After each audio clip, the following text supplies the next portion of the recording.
ओम नमः शिवाय। शिव जी सदा सहाय। ओम नमः शिवाय। गुरु जी सदा सहाय। जय गुरु जी। शुक्राना गुरु जी। अनंतम अनंतम शुक्राना गुरु जी। हर हर महादेव। जय भोलेनाथ बाबा की।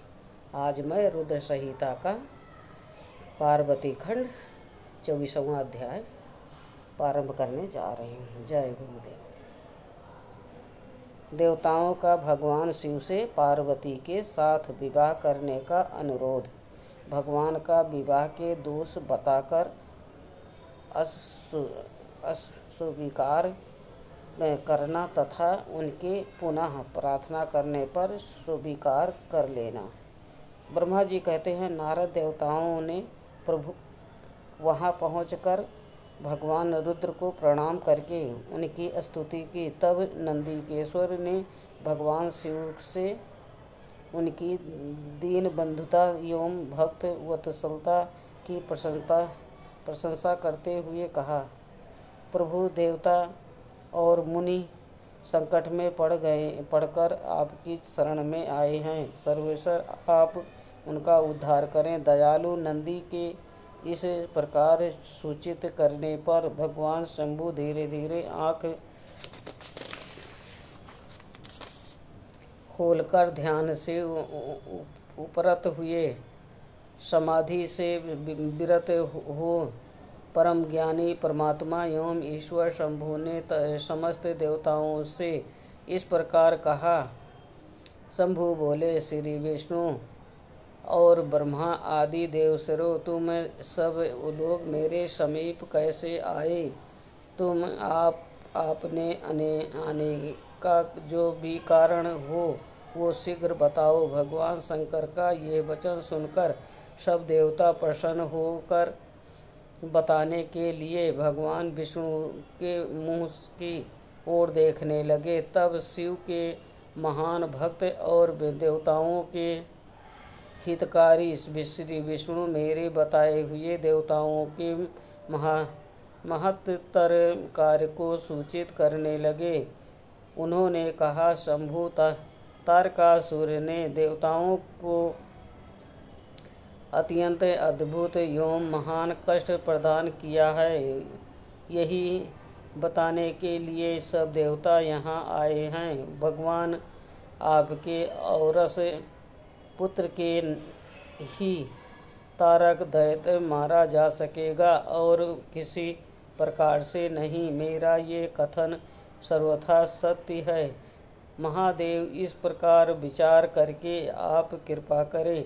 आपको नमस्कार है। स्वामिन तारकासुर के द्वारा उपस्थित किए गए इस कष्ट से आप देवताओं का उद्धार कीजिए। देव शंभु, आप दाहिने हाथ से गिरिजा का पाणी ग्रहण करें। गिरिराज हिमानन के द्वारा दी हुई महान भावा पार्वती को पाणी ग्रहण के द्वारा ही अनुग्रहित कीजिए।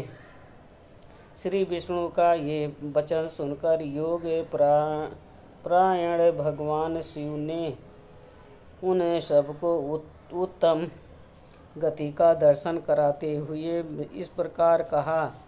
देवताओं, ज्यों ही मैंने सर्वांग सुंदरी गिरजा देवी को स्वीकार किया, त्यों ही समस्त सुरेश्वर तथा ऋषि मुनि सकाम हो जाएंगे। फिर तो ये परमार्थ पथ पर चलने में समर्थ न हो सकेंगे।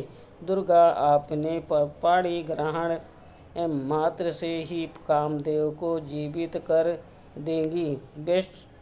विष्णु, मैंने कामदेव को जलाकर देवताओं का बहुत बड़ा कार्य सिद्ध किया है। आज से सब लोग मेरे साथ सुनिश्चित रूप से निष्काम होकर रहें। देवताओं, जैसे मैं हूँ उसी तरह से तुम सब लोग पृथक पृथक रहकर कोई विशेष प्रयत्न किए बिना ही अत्यंत दुष्कर एवं उत्तम तपस्या कर सकोगे। अब उस मदन के न होने से तुम सब देवता समाधि के द्वारा परमानंद का अनुभव करते हुए निर्विकार हो जाओ, क्योंकि काम नरक की ही प्राप्ति कराने वाला है। काम से क्रोध होता है, क्रोध से मोह होता है और मोह से तपस्या नष्ट होती है। अतः तुम सभी श्रेष्ठ देवताओं को चाहिए मेरे इस कथन को कभी कभी अन्यथा नहीं मानना चाहिए। ब्रह्मा जी कहते हैं, नारद वृषभ के चिन्ह से युक्त ध्वजा धारण करने वाले भगवान महादेव ने इस प्रकार की बातें सुनाकर ब्रह्मा विष्णु देवताओं तथा मुनियों को निष्काम धर्म का उपदेश दिया। तदंतर भगवान शंभु पुनः ध्यान लगाकर चुप हो गए और पहले की ही भांति प्रसादों से घिरे हुए सुरथिर भाव से बैठ गए। वह अपने मन में ही स्वयं आत्म स्वरूप निरंजन निराभास निर्विकार निरामय परात्पर नित्य ममता रहित निरोग्रह सदा शब्दातीत निर्गुण ज्ञान गम्य एवं प्राकृतिक से पर परमात्मा का चिंतन करने लगे। इस प्रकार परम स्वरूप का चिंतन करते हुए वह ध्यान से स्थित हो गए। बहुत से प्राणियों की सृष्टि करने वाले भगवान शिव ध्यान करते करते ही परमानंद में निमग्न हो गए। श्री हरि एवं इंद्र आदि देवताओं ने सब परमेश्वर शिव को ध्यान मग्न देखा। तब उन्होंने नंदी की समाप्ति ली। नंदी से पुनः दीन भाव से स्तुति करने के लिए कहा। उनकी इस सत्य समाप्ति के अनुसार देवता स्तुति करने लगे। वह बोले, देव महादेव करुणा सागर प्रभु, हम आपकी शरण में आए हैं। आप महान क्लेश से हमारा उद्धार कीजिए। ब्रह्मा जी कहते हैं, नारद इस प्रकार बहुत दीनतापूर्ण उक्ति से देवताओं ने भगवान शंकर की स्तुति की।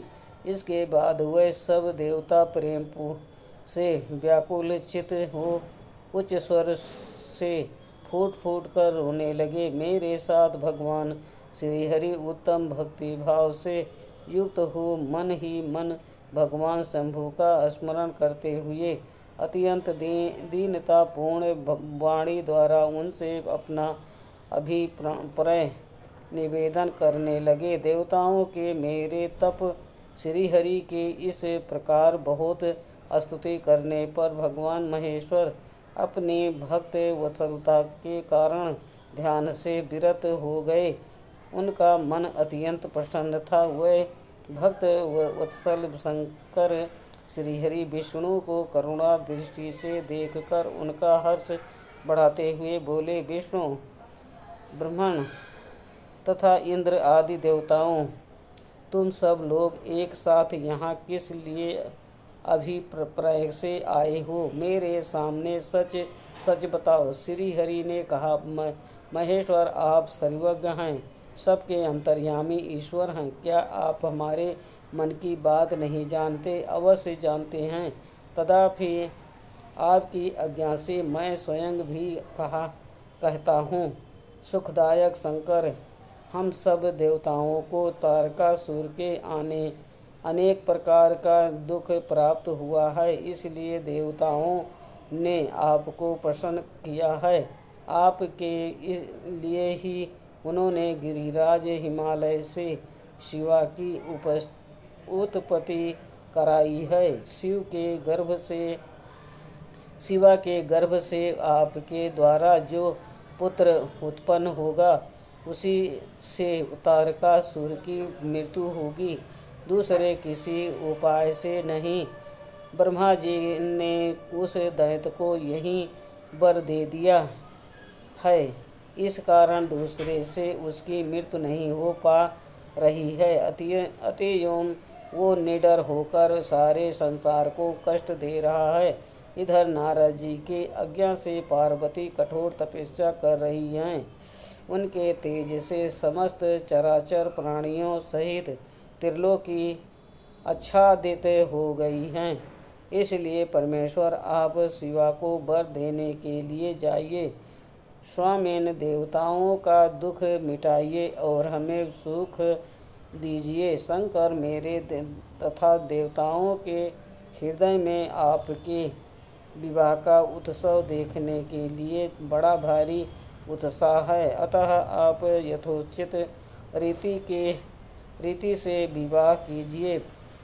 परात्पर परमेश्वर आपने रति को जो वर दिया था उसकी पूर्ति का अवसर आ गया है। अतः अपनी प्रतिज्ञा को शीघ्र सफल कीजिए। ब्रह्मा जी कहते हैं, नारद ऐसा कह उन्हें प्रणाम करके श्री विष्णु आदि देवताओं और महर्षियों ने नाना प्रकार के स्तोत्रों द्वारा पुनः उनकी स्तुति की। फिर वह सब उनके सामने खड़े हो गए। भक्तों के अधीन रहने वाले भगवान शंकर भी, जो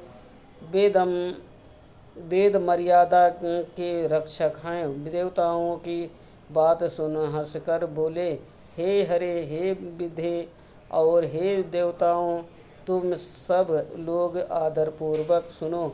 मैं यथोचित विशेषतः विवेकपूर्ण बात कह रहा हूँ।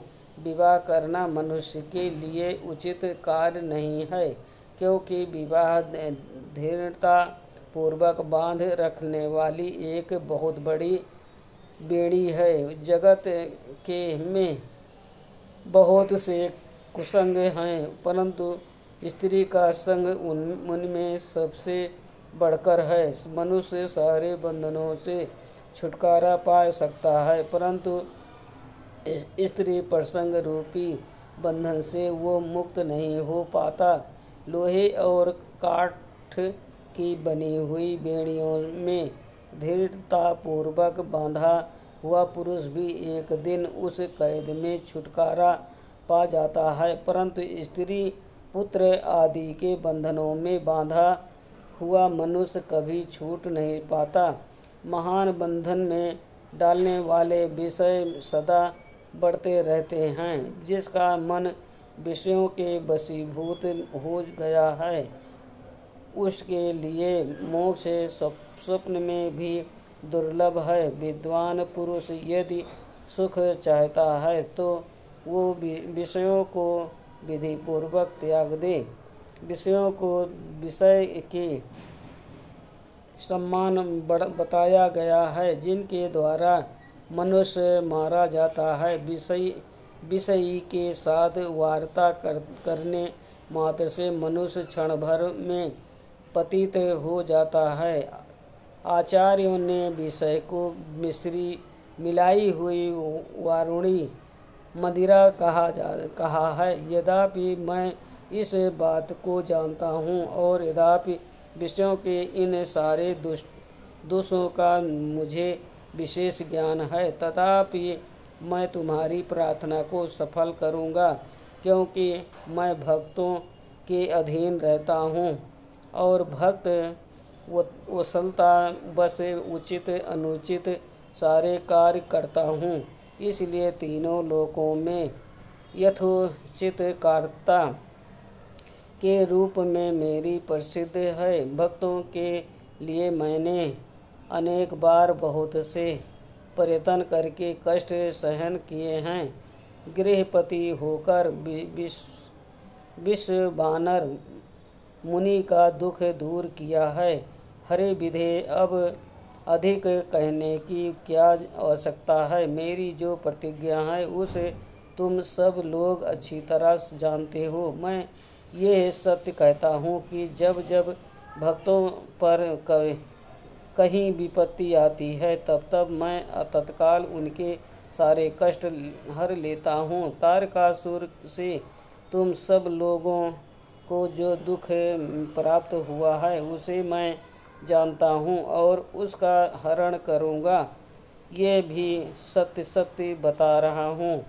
यद्यपि मेरे मन में विवाह करने की कोई रुचि नहीं है, तथापि मैं पुत्रोत्पादन के लिए गिरजा के साथ विवाह करूँगा। तुम सब देवता अब निर्भय होकर अपने अपने घर जाओ, मैं तुम्हारा कार्य सिद्ध करूँगा। इस विषय में अब कोई विचार नहीं करना चाहिए। ब्रह्मा जी कहते हैं, नारद ऐसा कहकर भगवान शंकर मौन हो समाधि में स्थित हो गए और विष्णु आदि सभी देवताओं अपने अपने धाम को चले गए। आज का 24वां अध्याय संपूर्ण हुआ।